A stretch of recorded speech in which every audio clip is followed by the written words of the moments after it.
আসসালামু আলাইকুম রহমতুল্লাহি বারকাতুহ।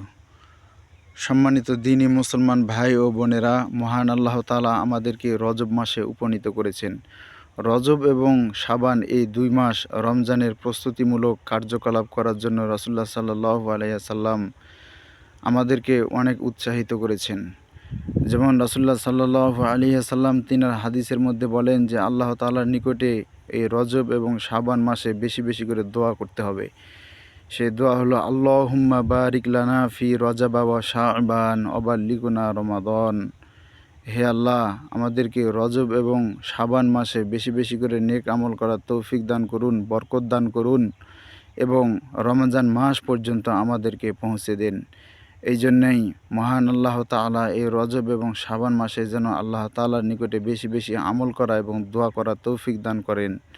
আল্লাহুম্মা আমিন।